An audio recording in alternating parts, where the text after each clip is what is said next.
Welcome to the Tennis IQ podcast. I'm Brian Lomax.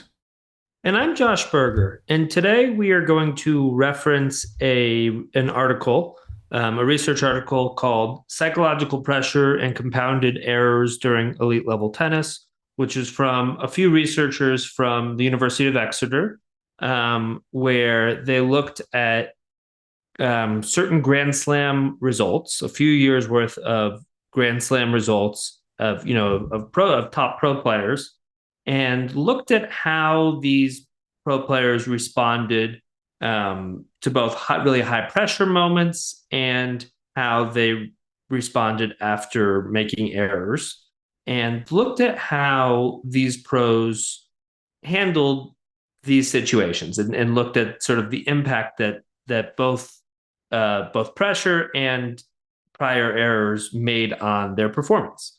And sort of found that, even at the highest level, that yes, indeed, both of these aspects definitely seem to have a detrimental impact on performance. And we can talk a little bit more about some of their other sort of findings and conclusions. So we'll start by talking a little bit about this paper, and then talk about what the implications can be for other players, right? For the sort of non-Grand Slam level player, right?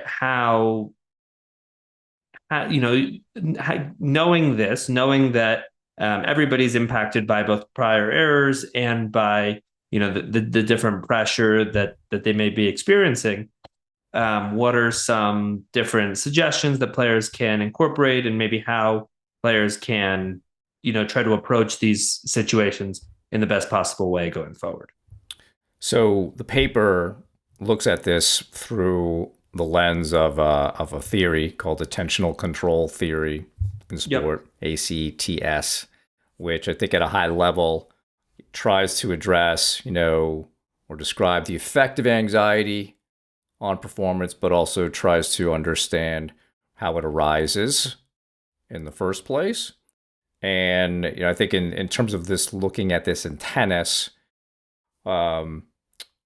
they're using ACTS as a means of understanding, how people appraise their situation, appraise maybe the potential consequences of failing here, or what is the probability of failing given the score, and that this anxiety, along with pressure also being something that can have an impact on performance, that those two things together can create problems. And so there was the hypothesis of this, and some of this was based on a previous study done in American football, in which they found that mistakes made late in games tended to lead to more mistakes, and that there were more mistakes late in games. And I think the hard part, as they noted in the paper, with a team sport like American football, there are a lot of variables in performance there. It's not all down to one person. Where in tennis, singles, it's pretty easy to point that out. So as you said, Josh, they hypothesized that the pressure of these points would have a negative effect on performance, and that prior errors would also have a compounding negative effect. I think they also wanted to understand whether there actually is a clutch factor in something like tennis. So if you have a top player playing someone else, and is it true that maybe that the top player raises their game at the end? And I think that was an interesting question to look at, and I think that'll be interesting for us to discuss as well. I thought their model, Josh, for determining pressure was interesting, and I'd like to actually read that part because it maybe that's something that can be useful to listeners as we think about, all right, what do you mean by pressure? What are pressure moments? So I'm just going to read a quote from the paper, and then we can go through it. So it says, pressure was assigned in a cumulative manner whereby all points started with a base score of 1. So every point to begin has a pressure score of 1. Now that was increased when any of the following occurred. whether it was late in the game, maybe both players somewhere around 30, 40 or add, if the opponent could win the set in that game. So kind of a closing game. So scores would be 5-4, 6-5, something like that. Third, the match had gone to a deciding set. So maybe that's for elite players, Grand Slam, that's fifth set, third, 3 sets for women. But, if we're thinking about ourselves, generally a third set. Fourth pressure point was if opponents had game points. And then lastly, if you're facing a break point on your serve. And then, of course, some of these things could happen at the same time. So you're increasing the cumulative pressure score because it could be, let's say, you're serving at 4-5 in a deciding set and it's break point. Right. I think that's kind of like the most pressure one could have. And down from there. So they had, basically I think like 1 through 5 was the highest level of pressure. So I think that gives us something to talk about in terms of, all right, what are these pressure moments in which we could feel stressed? There might be other things, of course, going on that are less related to this, and that could be true for many of the, people who listen to this podcast, because there might be other threat factors going on, people watching, is this a final versus a first round? So there could be other mitigating factors that go in with this. But I think that gives us a good model, right? So the idea was to start looking at all this data. Here's our means of measuring pressure, and then we start taking into account the winner and unforced error counts, and then we see what we get. No, absolutely. And I think that clutch piece is interesting because there's certainly this idea that certain people have it and certain people don't, right? Certain people just know how to handle big moments, those clutch moments, and other people maybe don't have it. But yeah, as Brian is saying, the research really doesn't bear that out, and they reference other research from NBA players who, again, were seen as being clutch, and when they actually looked when they actually looked at the stats and actually really looked at how they handled, I think it was the last 5 minutes of a game or something along those lines, that they didn't actually find any real differences. So sometimes maybe a player can have a certain reputation, but when we actually look at the stats, it doesn't necessarily bear that out. Which I think, sort of leads to this idea, or is further proof that everybody ought to be working on these tools, right? That there's nobody that's just sort of born clutch or born able to handle these sorts of moments, that it's regardless of your level, regardless of if you end up being the player that ends up winning the match or not, that these moments, both handling pressure and sort of putting mistakes behind you, is a challenge. Is a challenge for everybody, right? Both the error piece and the pressure piece is, we see it at the highest level, we see it at all levels, that it really does impact everybody. So, finding ways to best handle these moments so that you are not impacted or less impacted than your peers, I think sets you up with an advantage. The thing I do like about clutch is that it shows a willingness to put yourself on the line at the end. Yep. Which I think is important, and why maybe certain athletes are recognized with that, because in basketball, a certain player is not afraid to take that last shot.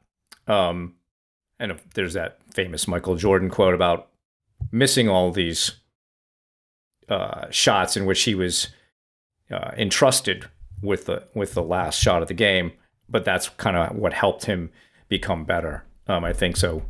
That is one thing I like about, whether we call it a clutch performance or not, it's really a courageous way to approach this. And yes, how do we create a clutch performance? Because what the this paper found was that the better players didn't step up and hit more winners or anything like that, but they more or less maintained their level from before. And maybe that's the clutch part, Josh, is that you don't fall victim to the pressure. Now, of course, the better players also did struggle after making an error in a similar but maybe less way than other players. But let's get to the conclusions, and then we can kind of talk about through some practical implications. So, what they through this research, they found there was a clear effect of pressure on players in these pressure points. Much more many more errors occurring at these different pressure points than in other times in the match.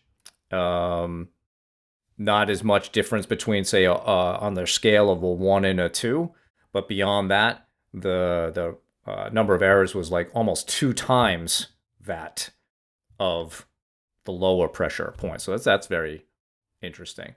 And they also found that if a player made an error, their likelihood of making another error was much higher, and that applied both to the top players as well as others.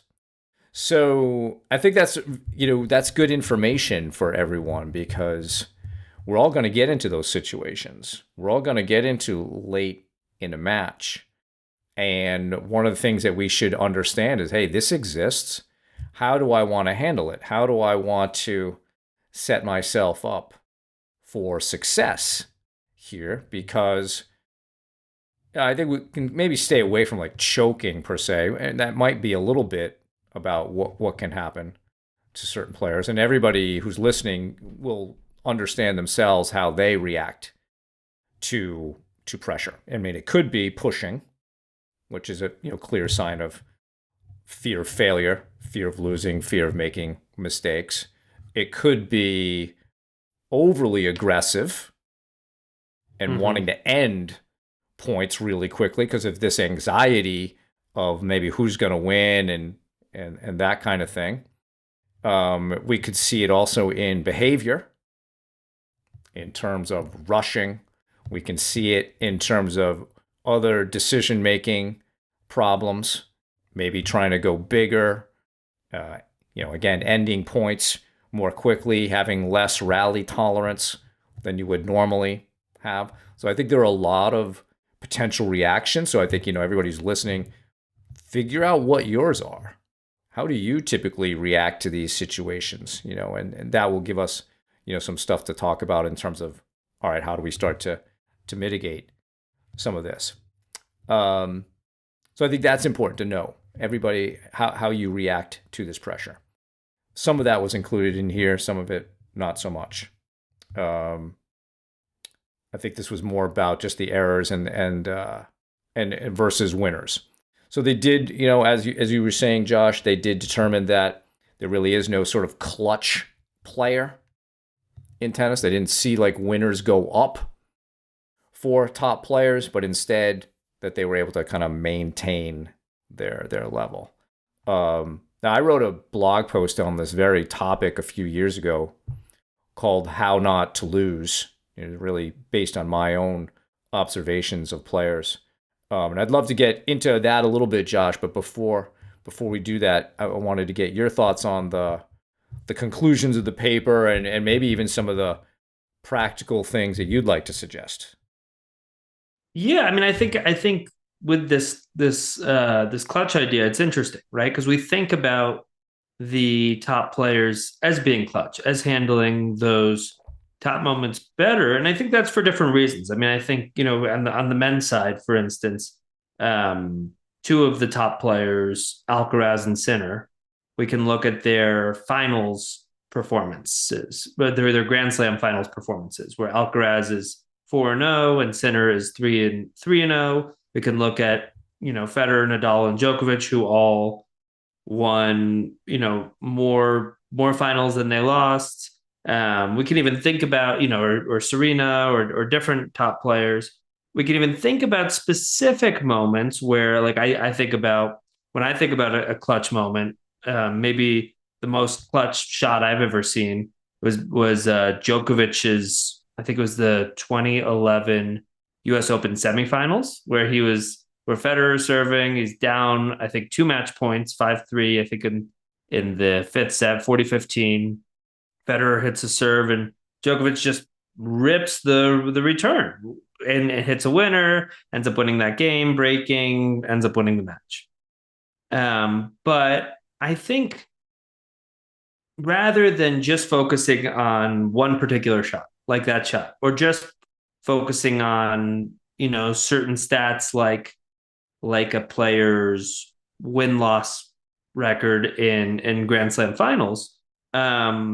Yeah, I think maybe recognizing that is because those players managed to maybe maintain their game, maintain their level, handle the pressure, and handling the pressure, meaning that they're maybe not as impacted as other people, not as impacted of from the moment, from the consequences, from the from sort of that fear of failure or fear of success in certain ways.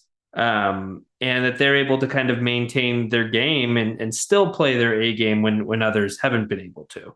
I mean, we think about the big three on the men's side. They certainly all beat each other plenty of times, but also, when they would face a first time finalist or second time finalist, they would almost always beat them, right? And I think it's fair to assume that those first time finalists likely weren't, had a tougher time handling that pressure, weren't as used to it. I also think about a pretty recent conversation that we had on this podcast with Dominic Herbati, who actually did have experience beating a lot of top level players, top 10 players. And he talked about how in those moments, he felt the need to go for it, to take chances, to be aggressive, to play, to play his game and not just to sit back in those moments. And we could talk about sort of some of the implications of that, and again, what we suggest for players. But I think, yeah, I think that, going back to the article, it's interesting sort of the way that they talk about this clutch idea. And I think that,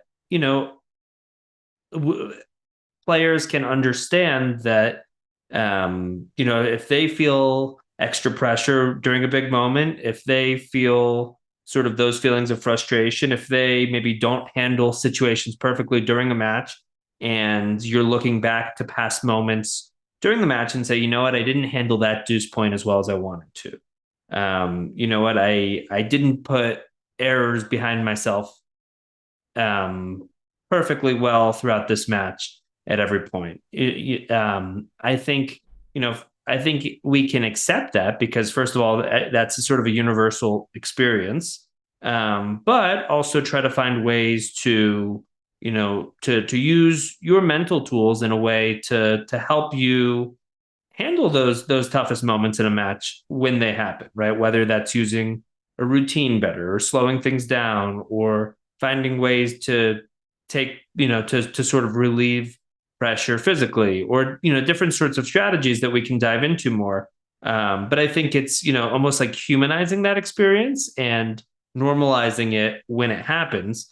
Because again, it happens to everybody, including the best in the world, as this study looked at, players competing in Grand Slam events. So I think if we can normalize that experience a little bit, it can help us manage that situation as well, because we don't need to beat ourselves up for feeling that pressure or for not always putting mistakes behind us as well as we possibly can, because it doesn't just happen to us, it happens to everybody, including those world's best players. And the scoring system is really a big part of it, the multi-level layer of that, and it tends to put more pressure on us. So when I think about this, Josh, I think about, let's start with the end in mind, meaning how do we want to feel in these moments? And something that I've worked on with several elite level players is this notion of you want, let's say it's late in a set, doesn't matter which set it is, but it's late in a set, and the points are becoming more consequential in that way. The idea is, can you be more and more present? Can you be more present, say, than your opponent? And what does that mean? That means this ability to put whatever has happened up until this moment behind you and to be right here in this point, right here, right now, most important point. Can I just focus on being my best self right here, right now? And when we're able to be that present, when we're able to not carry the emotional baggage of how we got to this situation, we can be more present and we can be able to see and take advantage of potential opportunities that we might not have seen if we're too worried about how we got here. So as an example, let's say it's 5-all in a set. Now, for some players, let's say they had a 5-2 lead and now it's 5-all. Well, that could be a problem. They might be thinking about how they blew their lead and that they don't have the momentum and all these other things. But we know that if you think of it differently, you don't have to worry about that. It's 5-all. You still have a chance. You have not yet lost the set. And again, this is how the scoring system can trick us. But if you can be very present in that moment, you still can take that set. In many ways, it doesn't matter what's happened in those last 3 games. So that's kind of what I mean is like we want to make sure that we can be as present as possible so that we can take advantage of opportunities. We can see and understand a little bit better. When I wrote the blog post about how not to lose, my observation was that many matches are lost by one player. Not that shouldn't be credited to the other player. The other player may have put them in a very stressful situation, or it could have been the circumstances of the match. But a lot of matches, even at the pro level, are lost because one player makes more errors in big situations, as this study points out. And so the idea was to understand that concept is, can we start to learn how to stop giving points away, how to stop giving matches away. Basically, the premise was, before you learn how to win, you have to learn how not to lose. If you're still beating yourself, it's going to be hard to win matches. So I had a little prescription at the end of the post. It really had 4 points. The main one, though, that I think is somewhat brought out in this paper was the second point, which was about discipline. And my point there was that you had to bring discipline to your tennis, knowing, first of all, how you play tennis. What is your sort of high percentage, strengths-based approach to imposing your game on someone? As before we started recording, as you said, John, Josh, John Isner has a different maybe set of rules than, say, a Novak Djokovic. And I think one thing that John Isner was very good at was staying true to himself. Mm-hmm. That serve, that forehand, and that's what he relied on. Novak Djokovic, when he gets at the end of a set, he sticks to his decision-making rules, and he doesn't waver from that. Now, maybe on occasion you'll see that he does, but that would be maybe an indication of the pressure. But very often we see Djokovic get into a locked-in mode late in matches. I think that match that Alcaraz finally he had in Cincinnati was a great example of how he handled the end of that third set and ended up winning that match.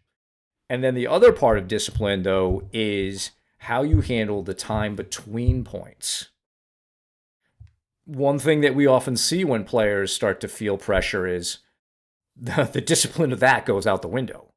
They start rushing, maybe walking too fast between points. There's really no sort of paying attention to their emotions. There's no real paying attention to what they're focusing on, and things begin to snowball.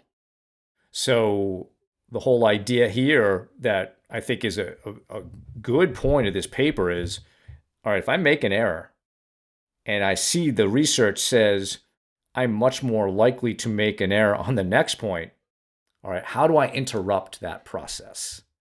You interrupt that process by being very disciplined in your routine and using, as we've talked about on this show, a yellow light routine. Take some more time, slow it down. That more time can actually help you to forget a little bit of what's happened, help you to reset and refocus. So to me, like, I had a 4-part prescription, but that is the part that connects most with this paper is being very disciplined about how you play tennis, sticking to that game. And that's exactly what they said the top players did. They stuck to their game. And then it's about being disciplined with how you manage your time. And they went into, some of the potential solutions was this idea of that pre-shot routines, our pre-point routines, in between point routine can really change how we're thinking about that last error or that last point or the score. So I think that would be something I'd want to throw out to players is to consider, all right, number one, what does my best disciplined tennis look like? When I'm playing well, what kinds of good decisions am I making? Am I noticing that I break that decision making in pressure situations? Do I start to do something different in pressure situations? I've got to come back to making the best decisions that I can. And then don't be afraid to slow it down in these more pressurized moments, to give you more space to deal with whatever's happening between point to point to point. They don't really say this in this article, Josh, but we've said this many times. The most important point of match is always the next one. And that's why you have to approach that in-between point routine time and manage that time very well so that you can be 100% ready for that next point. And then we'll get better at managing this pressure. We'll get better at managing errors in pressurized situations. It will, of course, take time and practice, and it will never really go away, I don't think, because if we're seeing it at the elite level, then we should expect it to happen. But at least if we have a vision of how we want to be feeling and focusing in that moment, I think then we have a much better chance of getting there. Let's remind listeners that this episode is sponsored by Go Sport. You can visit gosport.com, GEAU sport.com. So Go Sport's a family-owned business in the U.S. They specialize entirely on gear bags, so racket bags, duffel bags, backpacks, great for tennis and pickleball. These products are made with premium fabrics and materials, same materials used in premium outdoor products, and they're designed to last for years. The team at Go Sports thoroughly tests all of their products to make sure that they satisfy what customers need. So if you're somebody who's looking for a tennis bag or a pickleball bag, please check out gosport.com, GEAU sport.com. And Josh, I know that you've been using your bag. You've been taking a lot of lessons and playing matches recently. So any feedback on how you're enjoying the bag? The bag has been great. Not only have I enjoyed using it and find it very comfortable and great quality, but it's also led to conversations with some other players who've seen me using it and have also commented on how it seems like a great bag. I've showed them some of the different compartments and things like that. And I think it's definitely a very high quality bag that I see myself using for a long time. And I would encourage listeners to check out gosport.com. Again, we have that discount code, tennis IQ 10. So definitely check out gosport.com, and I think you'll definitely be very satisfied with their bags. So as Josh said, listeners of the podcast get a 10% discount. So tennis IQ 10 when you're shopping at gosport.com. So that's GEAU sport.com. And again, the discount code is tennis IQ 10. I think one thing that one reason why I often bring up the elite level when talking to, whether it's junior or adult players, is that I think we can use the elite level as an example because the margins are so slim at that level and really at every level. So Roger Federer, we did an episode where we talked about Roger Federer's commencement speech at Dartmouth, and he talked about how in his illustrious career he only won 54% of his points. And Craig O'Shaughnessy has done research in this and talked about how and the top five WTA and ATP players in a given year generally win somewhere between, let's say, 53 to 55% of their points. The best players in the world are only winning, somewhere around, 54, 55% of their points in a year. So I think there's different ways to interpret that. But to me, that means that, those best players are only winning slightly over half of their points. So the difference between somebody number one in the world and let's say somebody number 30 in the world who might be winning 51% of their points is just a few percentage points. The margins are really slim. And just like the margins are slim at that level, at the elite men's and women's pro game level, the same is true at every level. The same is true in the 14 and unders. The same is true at the 3.5 or 4.0 level.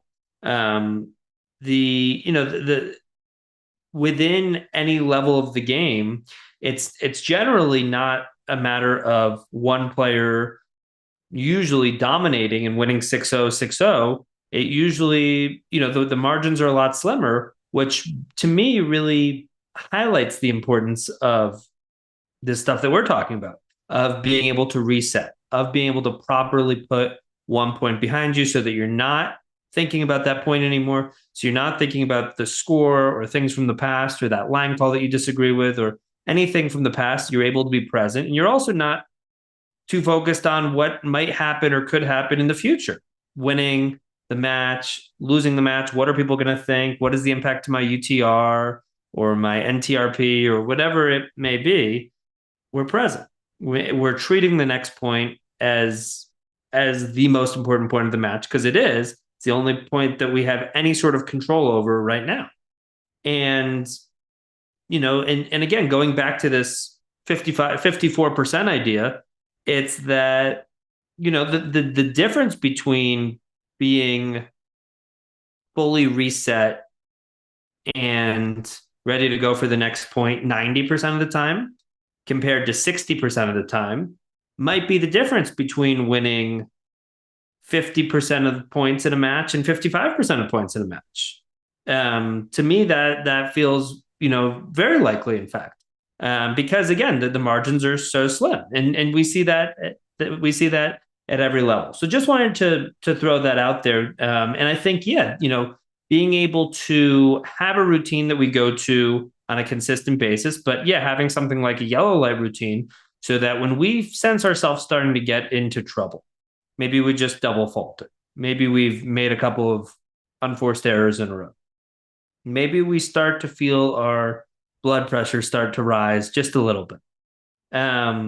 Having, first of all, the awareness to pick up on that when it happens, I think is really key. And I think is a skill that we can improve on over time to be aware enough to pick up on that. But then having a plan, right? And just like Brian said, being able to slow things down a little bit more, taking an additional few seconds, taking maybe an additional big deep breath, bouncing the ball a few extra times, really making sure in those moments that we have a clear plan, clear intention for that next point. Really, to me, and we've talked about the 16-second cure from Jim Lear in the past, but to me, that third step, that sort of preparation step where we're really focusing on that upcoming point, and really coming up with a game plan for that point. And if, maybe we're focusing on the first two shots of it, the serve and serve plus one or return plus one.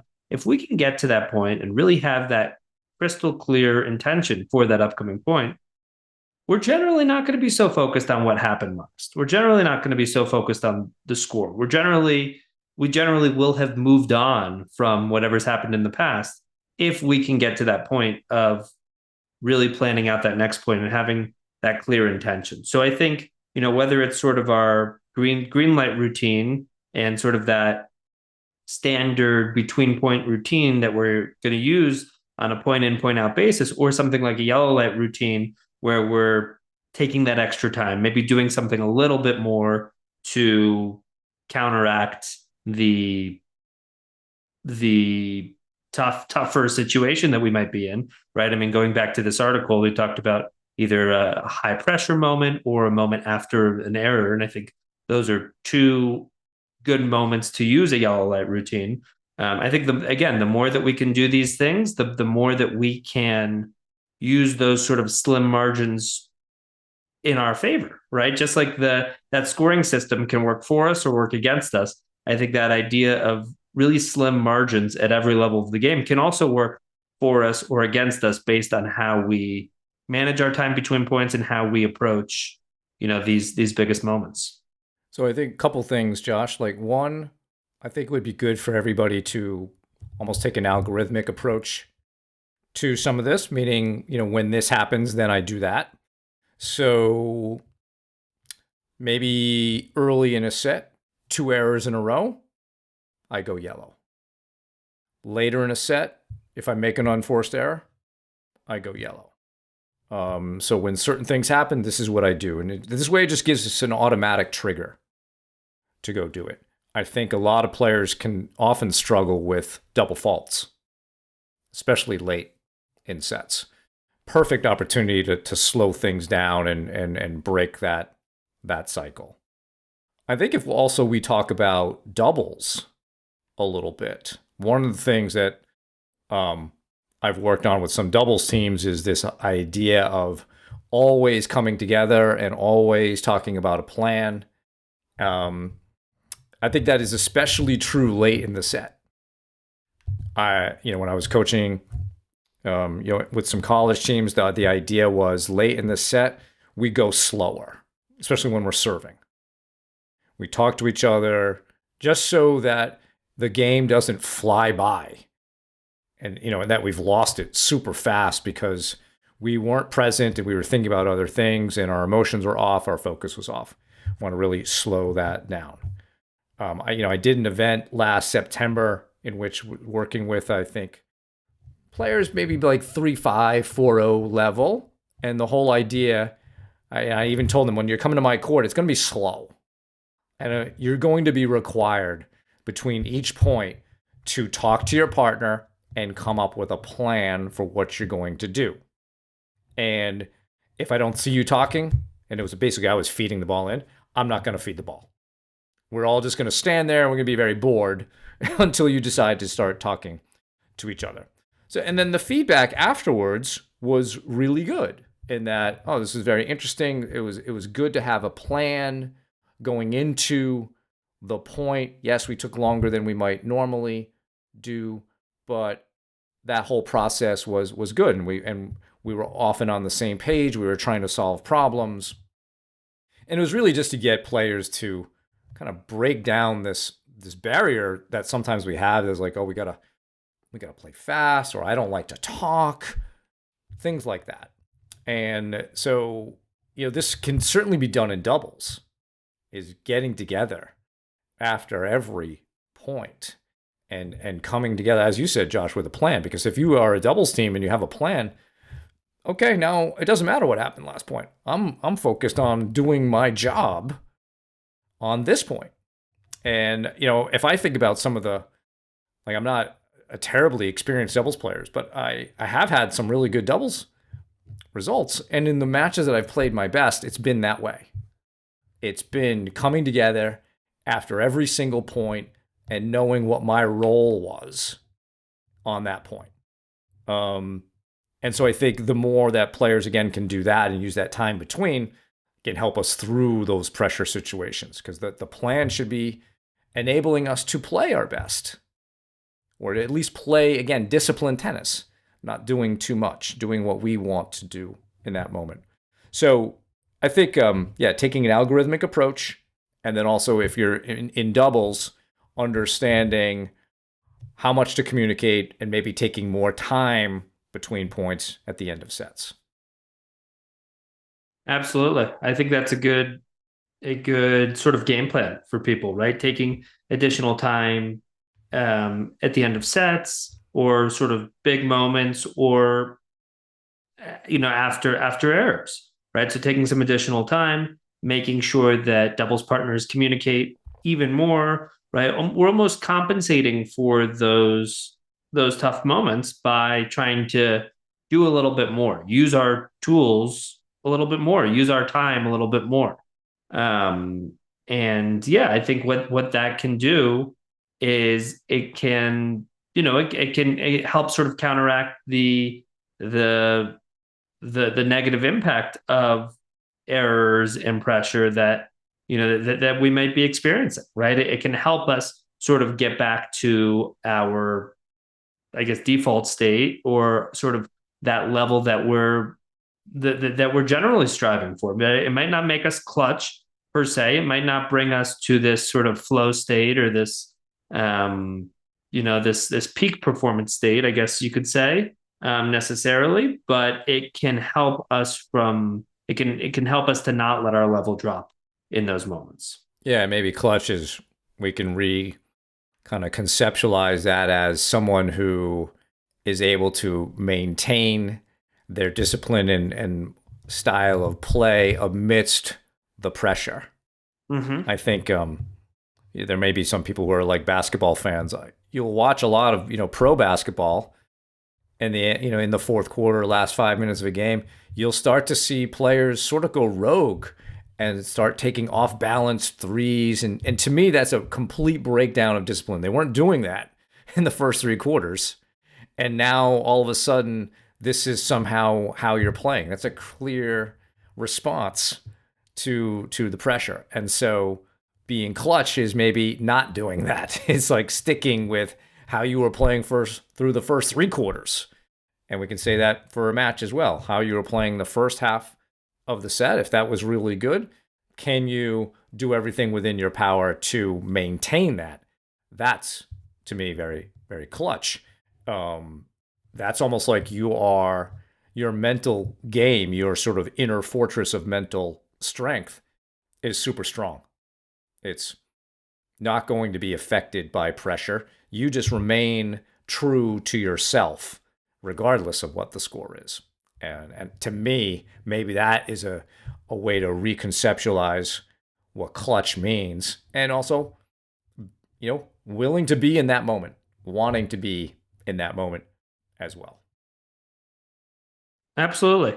I think that's really well said, and I think that um, yeah, I think that when you see players sort of suffer from the pressure, suffer from those biggest moments. And as you brought up earlier, it looks different for people, right? For a lot of people, they start to push or play too defensively or stop going for their shots. For other players, their decision making really suffers, where they maybe are aggressive, but maybe too aggressive. And maybe they, just like that NBA player trying to be a hero and taking that off balance fadeaway three, rather than dishing it to somebody, down low for an easy layup. Trying to be a hero, trying to, in tennis, maybe hit the lines, or play too close to the lines, or play lower margin in those moments, or trying to just maybe hit too hard, or too flat, or whatever it may be, which ends up leading to too many errors. And I think in either situation, players end up beating themselves. And I think a lot of matches at every level, frankly, are lost rather than won. And I think we want to be able to play in a way, and again, everyone has different playing styles, but we want to be able to play in a way where we are forcing our opponent to come up with the goods and beat us. If they're going to beat us, they need to earn it. And I think probably everybody's had situations where they feel like they've beaten themselves, and I've certainly been there. But I think, at the end of the day, if we can play in a way where we play a high percentage enough and put enough pressure on our opponents that we are not beating ourselves, and we're, forcing our opponents to try to beat us, then, then we've done our job. Then we've put ourselves in a position to potentially win. It doesn't necessarily mean it's going to happen every time, but we've have lowered the chance of us, of us losing that match, of us beating ourselves in that sort of way, which again doesn't even give our opponents the opportunity to do the same, to beat themselves or to potentially lose that match, right? So I think, whatever our playing style, we want to make sure that that's something that we avoid. So I think to summarize the paper, and some of the main conclusions of it that we're talking about today is that pressure does have an effect on quality of play. That when errors are made, it's highly likely that another error will occur afterward, and that happens to everyone. And a lot of what we're talking about is, that's one approach to pressure that often leads people to lose matches more than maybe win them, and to be disciplined in how we go through this in terms of how we play, staying true to yourself, and really managing that time between points, whether that's singles or doubles, really figuring out what that looks like. So I think it's some good information for all of us that pressure matters. Errors can lead to compound errors. We don't obviously want that. How do we break that cycle? Yeah, we break it through our routines and being disciplined. So great topic, Josh. Thank you for discussing. And that's our show for today. Thank you all for listening. For more on today's episode, please check out the show notes. If you have any feedback or questions for the two of us, please email us at tennisiqpodcast@gmail.com. Also, if you're enjoying the content that Josh and I discuss on the show, please rate and review the podcast so other tennis enthusiasts can find it more easily. Additionally, to be notified of new episodes, please subscribe to the show on your podcast platform of choice, including YouTube, and you can also check us out on Instagram. Thanks again, and we'll talk to you soon in our next episode.